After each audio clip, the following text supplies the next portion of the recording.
আপনি সন্তানকে বললেন তুই মর, ফেরেশতারা বলল আমিন। তোর ভবিষ্যৎ অন্ধকার, ফেরেশতারা বলল আমিন। রেগে মেগে আপনি আপনার মেয়েকে বললেন জীবনেও তোর কপালে স্বামীর ভাত জুটবে না, ফেরেশতারা আবারও বলল আমিন। আচ্ছা, আপনি না সেই ব্যক্তি যে তার নিজের জীবনের চাইতেও সন্তানকে বেশি ভালোবাসেন? আপনি না সেই ব্যক্তি যে তার সন্তানের জন্য হাসতে হাসতে নিজের জীবনটাও দিয়ে দিতে পারেন? আপনি না সেই ব্যক্তি যে আল্লাহর কাছে নিজের চাইতেও সন্তানের জন্য বেশি দোয়া করে? তাহলে কি করে নিজের হাতে নিজের সন্তানের এত বড় ক্ষতি করতে পারলেন?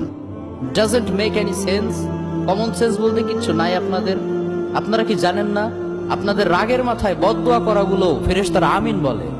দাওয়াতুল ওয়ালিদ আলা ওয়ালাদিহ, বাবা মা তার সন্তানের জন্য যেই দোয়া করে সেটা ভালো হোক কিংবা বদদোয়া হোক, আল্লাহ সেটাই কবুল করে নেয়। এজন্য খবরদার, নেভার কার্স ইউর চিলড্রেন। রাগের মাথায় কখনো সন্তানকে অভিশাপ করবেন না। খুব বেশি রাগ উঠে গেলে তার জন্য উল্টা ভালো দোয়া করেন। কাবা শরীফের একজন ইমাম আছে, ইমাম আল কালবানি। তার মায়ের যখন প্রচন্ড পরিমাণে রাগ উঠে যেত, সে তার ছোট্ট সন্তানের জন্য দোয়া করে বলতো আল্লাহ তোরে কাবা শরীফের ইমাম বানাক। আল্লাহ ঠিকই তার দোয়া কবুল করেছে। এজন্য খুব বেশি রাগ উঠলে ভালো দোয়া করেন। আপনার সন্তানকে বললেন আল্লাহ তোরে হেদায়েত করুক, আল্লাহ তোরে আরো বড় করুক, এরকম